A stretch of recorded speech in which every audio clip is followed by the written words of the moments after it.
Olá pessoal, bem-vindos mais uma vez ao Canaril Santos Costa. O meu nome é Vítor Costa e é um prazer tê-los aí desse lado.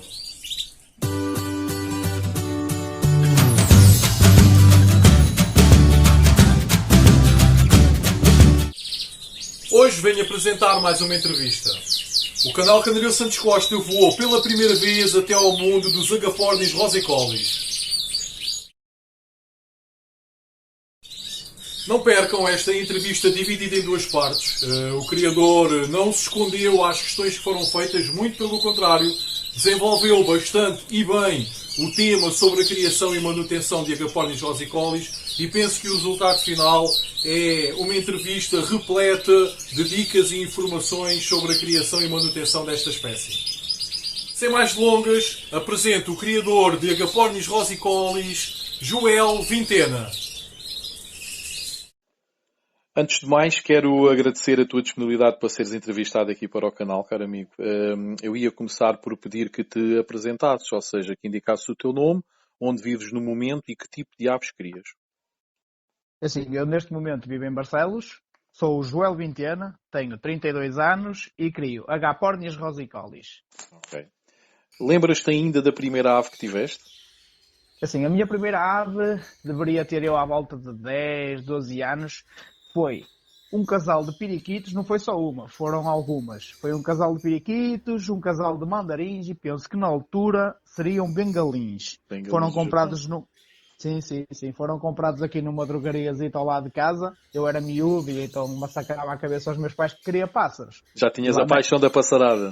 Era aquilo, e depois tinha os alçapões, aquela brincadeirazinha de ir capturando um ao outro, mas acabava sempre por deixá-los, porque fazia-me confusão o pássaro não estar quieto, tanta gaiola. Exato, não era um pássaro de gaiola e então ele acabava sempre por estar muito agitado.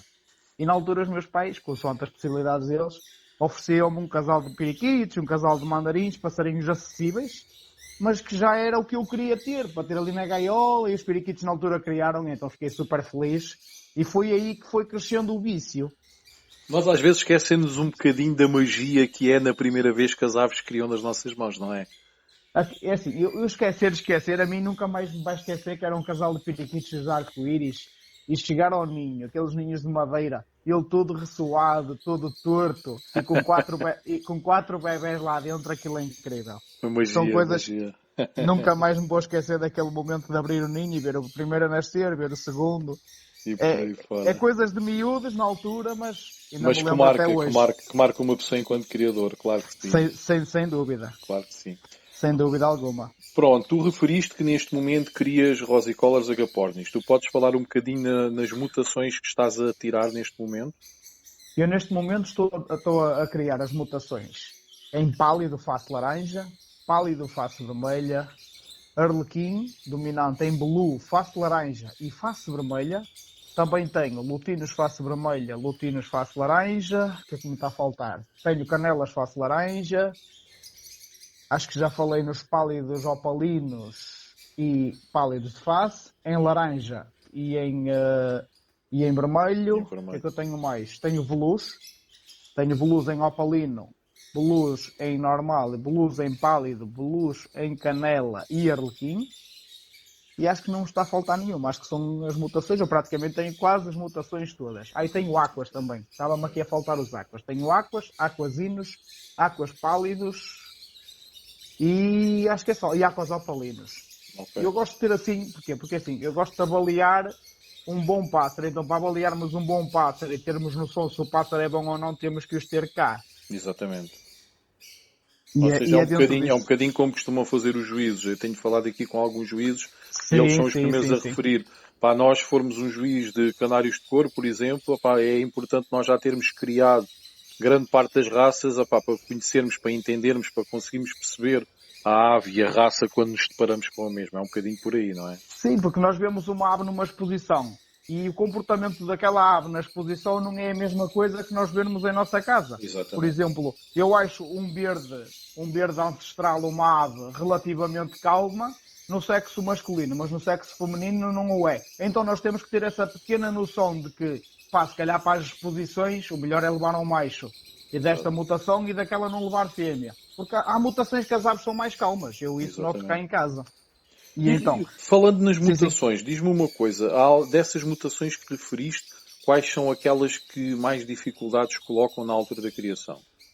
E eu acho que tudo que esteja ligado ao hino aos hinos, não é? É mais difícil de vingar quando a cria já nasce com uma mutação associada. Se for um portador, facilmente o vingamos. Se for um puro, não é tão fácil. Depois temos a mutação para ele falam, que então aí ainda é mais difícil. É complicadíssimo vingar patas. Quando falamos nos long feather, nos standard já não é tanta luta. Tu quando falas em long feather e standard, discrimina-me um bocadinho a diferença, por favor. A diferença de um long feather é que são aquelas aves que os criadores foram selecionando ano após ano, chegando a um patamar em que se põe um verde standard e um verde long feather ao lado e as características são muito, muito diferentes. Mesmo um leigo na matéria consegue logo identificar uma ave standard e uma ave long feather. Facilmente, porque a cor da máscara, a intensidade óssea da ave, a largura, a própria pata, se rodarmos uma anilha, tem uma anilha justa à pata. Estás-te a referir que os long feathers são um bocadinho maiores do que o standard. Bastante maiores. Desculpa. Desenvolve, desculpa. Ia-te dizer que, por exemplo, anda aí aquele meio termo de long feather e standard. Hoje em dia muitos criadores têm isso em casa e o que é que fazem? Quem não expõe cai no erro de não ter a verdadeira noção do que é um long feather para um standard. Porquê? Porque há ali aqueles meios termos, aves que ainda estão em trabalho, aves que não são bem long feather, mas que já são vendidas por long feather. Ou se calhar até de cruzamentos mesmo entre long feathers e standard, não digo eu, não sei, não percebo. Por exemplo, também há quem o faça para atingir algumas mutações em vez de comprar, por exemplo, uma ave que já tem a mutação feita, começam a fazer esse trabalho em casa. Então daí saem as ditas aves de trabalho. Exato. E essas aves andam no mercado e um bocadinho de forma enganadora, porque quem começa e não começa da forma certa, começa com essas aves e acaba por não atingir os resultados tão facilmente. Exatamente. Olha, diz-me aqui outra coisa. Relativamente aqui quando se levam esse tipo de aves à exposição, existe um standard próprio para a ave normal, standard, né? E para a ave long feather? Como é que isso funciona em termos de exposições? Assim, nas exposições não há nenhum parâmetro que eu diga assim, olha, aqui é a exposição para long feathers, aqui é uma exposição para standard. Eu posso levar um verde normal e tu podes levar um long feather. Claro e vão estar em disputa na mesma classe, é isso? Sim. Se estivermos a falar de um verde ancestral ou de um lutino face laranja ou um lutino face vermelha, estando inscrito na mesma classe, eles concorrem todos juntos. Claro e em termos do standard, como é que isso funciona? Tem mais vantagem a ave standard ou tem mais vantagem essa ave maior a long feather? Tem mais vantagem o long feather, porque depois chegas ali, tu olhas para a gaiola de exposição e a ave é mais bonita.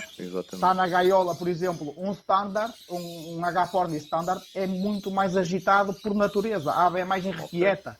Quando os long feathers já têm muito trabalho de pôr a ave com boas características para estar calmo num poleiro, mal vai ao chão, come, solta para o poleiro outra vez, o standard é preciso desenvolver isso e ainda pouca gente o fez. Ok. Olha, diz-me aqui outra coisa, com quantos casais costumas criar? Assim, nos últimos anos eu tenho vindo a selecionar para criar com menos casais. Eu até ao ano de 2018, mais ou menos, estava a criar com 30, 40 casais. No ano 2019 fiz uma seleção daquelas seleções que se fazem de 3, 4 em 4 anos, aquelas seleções apertadas, que é pôr o bom com bom e bom com muito bom. E foi essa a seleção que eu fiz em 2019. Comecei a criar agora em 2020 com esta criação assim já com a seleção feita e agora em 2021 estou a tirar os resultados dessa mega seleção.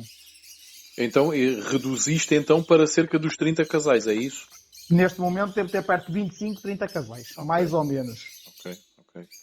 Fala-me um bocadinho mais sobre os rosicolas, nomeadamente são aves originárias de que continente, de que país?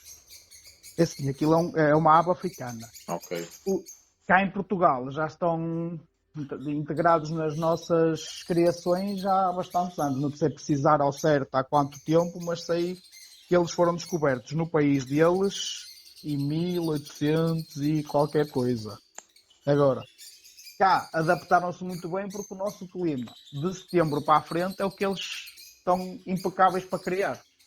A nossa meteorologia, se não for um ano agreste, é muito boa para eles se reproduzirem a partir de setembro. Como a grande maioria dos psitacídeos, eu tenho aqui entrevistado... Eu não tinha esta ideia, pronto, eu também já criei Rosicolors há muitos anos, há 20 anos, tinha 2 casalinhos, a minha mãe até lhes dava o nome, um era o Romeu, outro era a Julieta, um era amarelo, outro era verde, pá, e criava efetivamente. Mas eu nunca tive esta ideia de que os criadores psitacídeos criavam mais ou menos, não é exatamente, mas é mais ou menos dentro do timing que os criadores de canários também usam para pôr as suas aves a criar. Eu não tinha minimamente esta ideia. Porquê? Para mim, a minha ideia era que, é psitacídio e isto cria o ano todo. Enquanto nós deixarmos lá um ninho, eles vão criando e depois, se for preciso, até fazemos uma pausa de 2 ou 3 meses para a ave descansar e depois voltamos a pôr o ninho, seja inverno, outono, primavera, verão, é indiferente que eles estão sempre a criar. Mas já me apercebi... Isso funciona assim. Exato. Se tu deixares um ninho, eles efetivamente criam, exatamente. O mal é que, por exemplo, chegas, por exemplo, a agosto, que é um mês quente, e aquilo é saturante a uma fêmea estar no choco, com aquele calor de temperatura ambiente de, por exemplo, 35 graus. E isso acabas por perder aves. Então, se não perderes, é muito desgastante para elas estarem a criar com o calor. E assim, eu cá em casa cheguei a testar uma vez ou outra, mas acabei sempre por não gostar dos resultados. É pássaros que não têm muito interesse nos ninhos. Exatamente. Os bebés nascem, não têm aqueles papos mesmo muito cheios. E isso acaba por refletir depois na qualidade dos bebés. Porque, por muito que os pais sejam bons, se eles não os tratam bem, não sai o que nós esperamos. Claro, além de que massacra a ave, se a ave estiver a criar o ano todo, praticamente o ano todo, vai massacrar também as aves, né? Se calhar uma ave poderia estar 5, 6, 7, mais ou menos anos a criar de seguida, se calhar cria 2, 3 anos por explorada assim dessa forma, não é? Essa por acaso é outra questão. Diz-me mais ou menos, uma ave bem tratada consegue criar até mais ou menos que idade? Olha, é assim.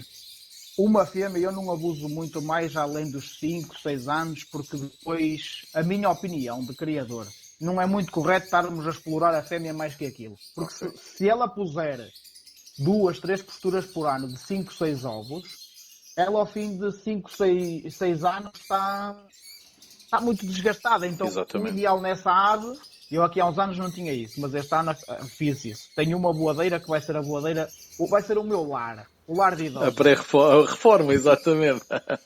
E eu tenho ali uma das voadeiras, são aquelas aves que me deram o ser que são nos agapornis e vão ficando ali. E este ano criei essa voadeira mesmo para isso. Bem, aqueles vão morrer ali de velhinhos. Comem e bebem como os outros. Vão usar a sua reforma. Exatamente. Agora, da parte de criar, eu neste momento tenho aqui em casa um pássaro que é um palidino face laranja. O pássaro é de 2010. E como é uma mutação que me dava jeito continuar a criar, o gajo ainda está a fazer o trabalho dele. É um macho. Um macho ainda está a fazer o trabalho dele. Ele está com uma fêmea de 2020, ela está agora na segunda postura, e ele, as 2 posturas, encheu-lhe 4, 5 ovos. Então pronto, diz-me lá mais ou menos até que idade é que os agapornis conseguem criar. E eu cá em casa poderia apontar pela experiência e pelo que me tem cá acontecido, 7, 8, 10 anos. Ok. Desde que bem tratados, lá está, sem serem explorados. Sim. Se não lhes faltar nada, se fizermos a dita pré-época com as coisinhas todas preparação, que se devem fazer à partida, eu apontaria até aos 10 anos de idade sem problema algum.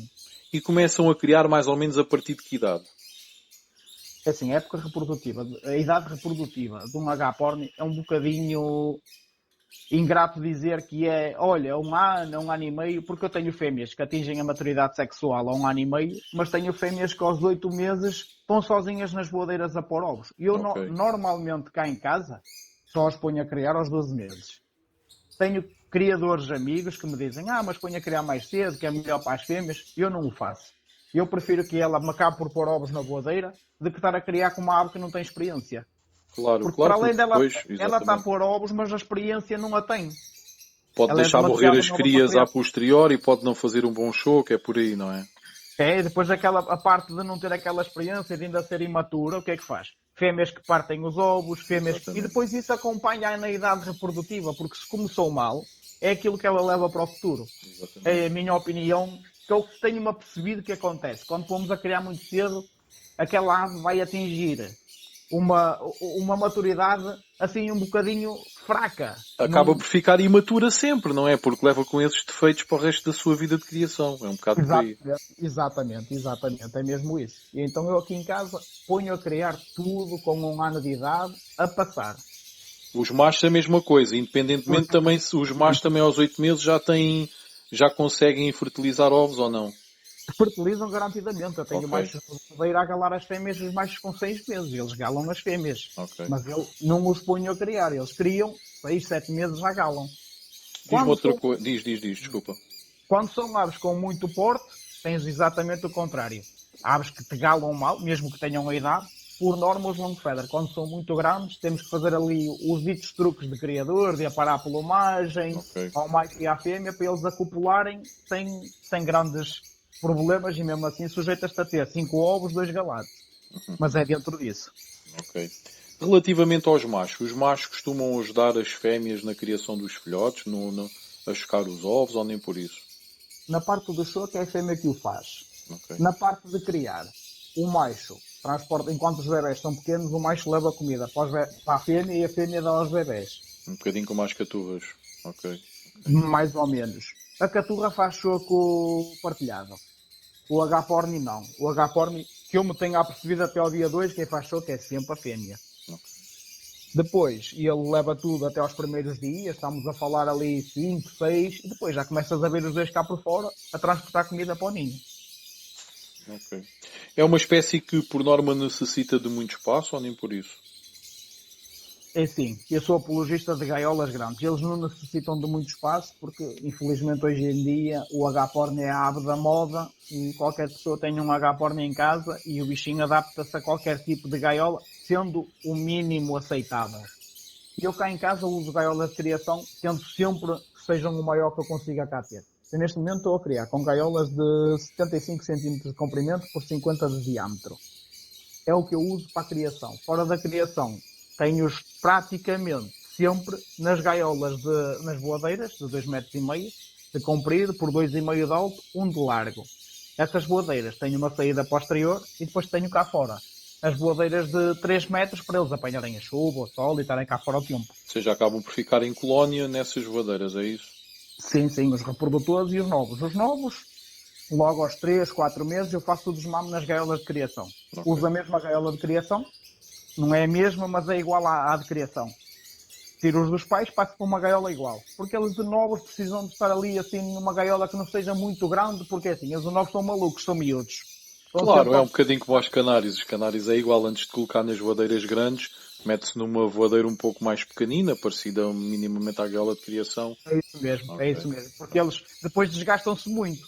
E é uma ave, e eu noto cá em casa, quando são muitas aves juntas, eu quando digo muitas, meto no máximo 10, 15 por gaiola.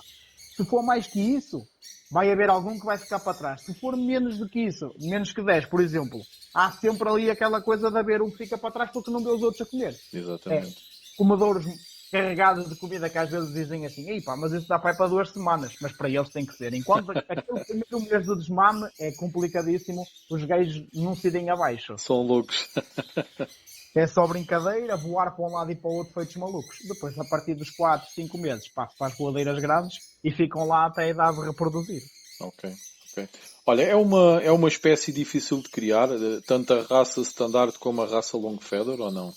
É assim, o standard, não vejo ninguém queixar-se da reprodução ser má ou difícil. Nos long feather, eu acho que quanto mais apuras e chegas à qualidade pretendida, mais difícil eles criam.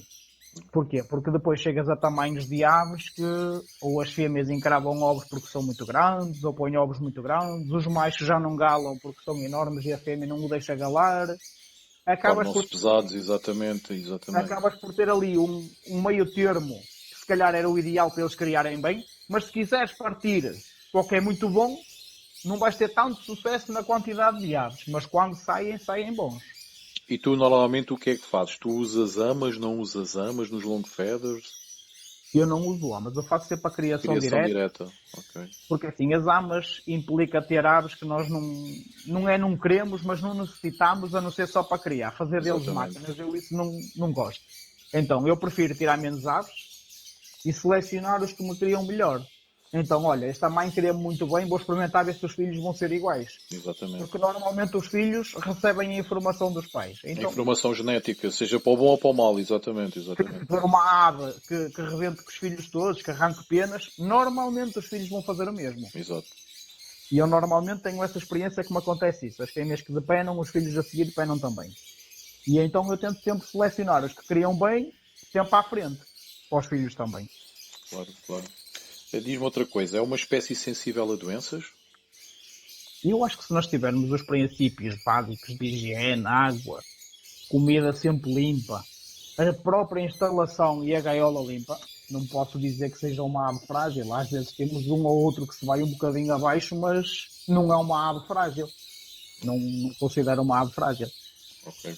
Olha, ainda voltando à fase da criação, quantos dias é uma postura dos rosicolors? Assim, a postura dos rosicolors, por norma, estamos a falar em fêmeas que ponham entre os 4 e 6 ovos, é mais ou menos o que eu tenho aqui em casa. 4, 6, poderá haver uma ou outra que ponha 8, uma outra que ponha 3, mas a postura mais ou menos entre os 4 e 6 ovos. Elas põem ovos dia sim, dia não, e passado 21 dias começa a nascer o primeiro. E começam a chocar os ovos no imediato a partir do momento que colocam o primeiro, ou aguardam o final da postura para iniciarem o choco? Isso depende de fêmea para fêmea. Depois isso também, consoante o criador, vai tendo um bocadinho de experiência, vai-se apercebendo que há fêmeas que nós chamamos o alapar logo, e há fêmeas que alapam ao fim do terceiro, quarto ovo. Tanto é que eu cá em casa, e muitos amigos meus, contamos a postura para nascer a partir do terceiro ovo.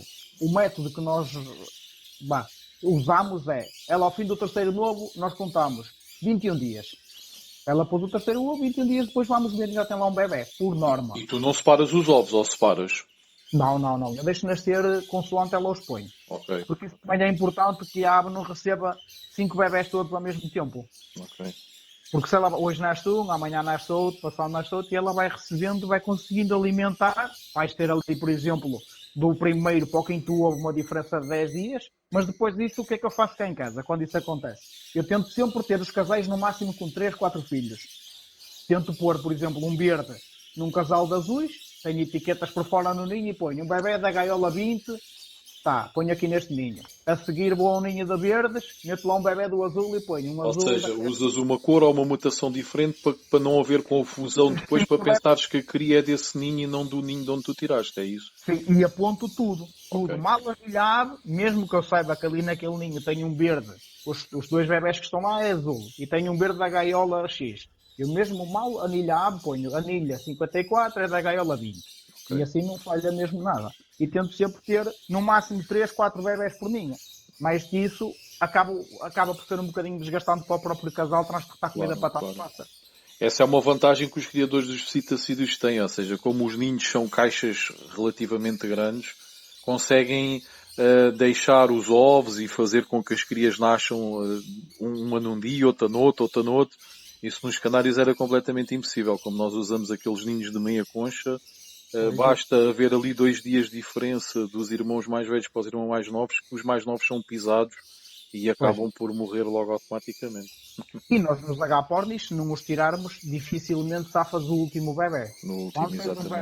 Quando tens um bebê que nasceu no dia 10 e um que nasceu no dia 20, já estamos a falar que um está quase na idade de anilhar. 10 dias de diferença é muito, claro. E então acabas por perder esses bebés se tu não tiveres a noção do que vais fazer, ou pôr no ninho certo, ou pôr isto, ou pôr aquilo. Eu chego a ter cá em casa, o que é que eu faço? Nasceram 4 ovos, falta nascer um. Eu vou dar uma olhada nos ninhos que ainda estão a começar a nascer, pego naquele ovo e às vezes ele ainda não nasceu e eu mudo de ninho. Okay. Ele já nasce no ninho que eu quero, não nasce no ninho dele. Ok.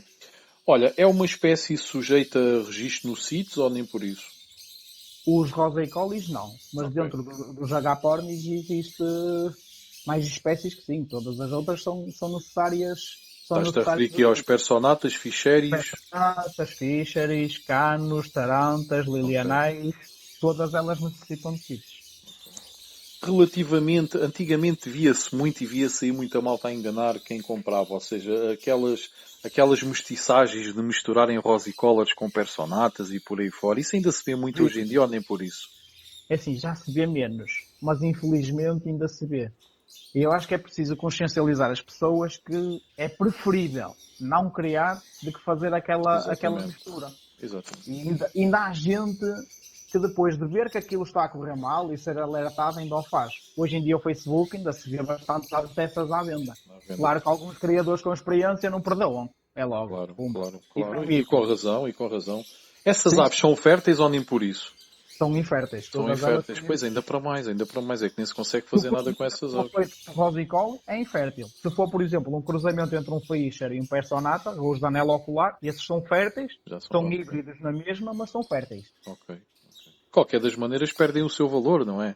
Acabam por perder o valor. Depende do motivo que o criador cria. Se me disseres assim, olha, tu crias por criar e eles não têm valor associado e entregam aquilo a qualquer feirante, a qualquer revendedor e para eles o valor daquele pássaro acaba por ser sempre quase o mesmo. Exato. Quando apostas na qualidade, aquela ave não tem valor nenhum. Ninguém a quer. Claro. Olha, é sócio de que clubes? Eu sou sócio da OBIA, Associação Ornitológica de Barcelos, e sou sócio do BBA Portugal. Sou sócio desses 2 clubes. Okay. Costumas pôr as tuas aves? Se sim, em que exposições é que costumas participar?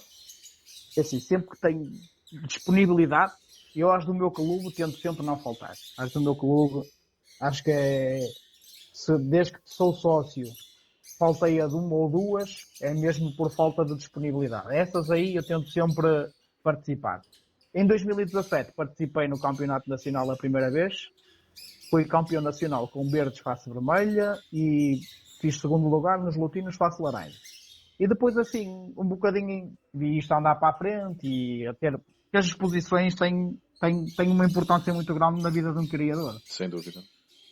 E então eu, em 2019, a insistência de um dos meus melhores amigos nos pássaros, disse, manda, e eu assim, Macedo, mas eu ainda não tenho assim, a meu ver, ele, tens, caraças, manda isso. E aquela insistência deu-me aquele bocadinho de motivação que faltava. Faltava, exatamente. E vão 6 aves ao BBA Masters. Opa, fiquei super contente. Olha, o BBA Masters, desculpa, fala-me um bocadinho sobre isso. O nome BBA Masters, fala-me um bocadinho sobre isso, por favor. O BBA Masters é uma exposição de agapornis na Bélgica, para mim, ok. de topo mundial. Okay. Para mim é das melhores. À beira de um mundial, que chegas a um mundial e vês, sem agapornis, lá é uma exposição com tudo que tu podes ver do bom e do melhor dos agapornis. E então em 2019 participei, a minha primeira vez. Ia participar em 2020, depois meteu-se a pandemia a meio. E fiquei contente que mandei lá um arlequim dominante e 5 bolus. Foram 6 aves que eu enviei. Mandei um arlequim dominante, uma pálida e 4 bolus. Okay. E fiz ouro no arlequim e prata no pálido. Não estás a ver bem quem é a pessoa logo que me liga. Macedo. Tu não ias mandar aquilo, vai ver os resultados. E eu, o que é que foi, Vai ver. E eu fui ver, fiquei feliz. Aquilo é quase como ter um filho. Olha, estamos a falar um bocadinho, tu estás a dizer que essa exposição realiza-se na Bélgica. Os holandeses e os belgas são muito fortes nos agapornis, não são? Muito. Devem estar mesmo no topo, não é? Neste momento, a meu ver, eu acho que os portugueses, nos long feathers, já estão taco a taco. Ok. Não digo que se calhar temos tantos criadores quanto eles no mesmo nível, mas temos Mas os poucos que existem muito bons, de nível alto, conseguem estar equiparados com os melhores da Bélgica e da Holanda. Okay. Sem dúvida alguma. Em Portugal já temos excelentes criadores com aves a nível mundial. Isso é top. Muito bom. Olha, em termos de alimentação, tu costumas administrar a mesma alimentação durante todo o ano ou vais alterando consoante a fase da época? É assim, a minha opinião da alimentação vai um bocadinho contra o que os outros criadores praticam. Mas eu cá em casa acho que as necessidades são as mesmas, ou praticamente as mesmas na época de criação e na época de descanso. Porquê? Porque eles na época de criação estão a alimentar os filhos e têm uma necessidade de comida mais forte. Ok, até aí tudo bem. Mas a seguir eu ponho-os numa gaiola de 2,5 metros. Então tens um desgaste que não tens a criar, mas estão ali a voar. Exatamente. Os gajos saem cá para fora, apanham o sol, são gaiolas de 3 metros. Não param quietos, eu espeto-lhes legumes por cima, eles andam sempre a atrapar as gaiolas a toda a volta. Então o desgaste não é desgaste a criar e a regurgitar a comida, mas tem o desgaste de correr. Do movimento em si, claro. Então eu não altero a comida. Simplesmente vou reforçando na altura da criação, ponho aveia, papa. Nas boadeiras ponho menos um bocadinho em dias da semana, mas ponho igual. A forma como eles são tratados é exatamente igual. É exatamente a mesma. Mas, por exemplo, no suplemento extra, papas, aveias, dou menos um bocadinho. Ok. Carregas um bocadinho menos aí. És capaz depois de compensar, se calhar, nas verduras e nas frutas, talvez, não? Exatamente. Meto, por exemplo, todos os dias meto ou maçã, ou brócolis, ou espinafres. Vou dando sempre ali durante... Porque assim, o que tu lhes vais ensinar nas boadeiras, tu fazes um bom reprodutor com o que tu lhe ensinas. Tu se ensinas ele a comer germinado e ele vai dar germinado aos filhos. Sem dúvida. Eu tenho amigas que dizem assim, mas os meus pássaros não tocam em mais nada a não ser na papa. Não foram habituados, claro. É do que tu lhes ensinas. Eu tenho todos os meus pássaros a comer germinado, a comer fruta, a comer vegetais. Eles comem de tudo. Para além do mais, tu estás a referir um ponto muito importante que às vezes muitos criadores esquecem-se um bocadinho, que é a tendência é ali a um mês e meio antes das criações o pessoal começa a carregar com comida mais forte, mais variada, não é? Em maior quantidade, porque vem a época das criações para habituarem as aves. Mas esquecem-se que se as aves não tiverem uma preparação prévia em termos de alimentação, vitaminas, minerais, proteínas, muito provavelmente as aves chegam à época de criação e podiam ter um rendimento de 100% e se calhar têm um rendimento de 20 ou 30%. E isso que tu estás a referir é muito importante, porque tu mantens um equilíbrio em termos de alimentação durante a época toda. Portanto, a ave está sempre fornecida com todos esses produtos necessários para o seu bem-estar. Exatamente, porque a forma que tu estavas a dizer de dar 2 meses antes, isso acaba por criar ali uma coisa que é, a ave só acha que vai comer bem quando estiver a criar. Exatamente. Eu, para mim, uma ave bem alimentada é alimentada todo o ano.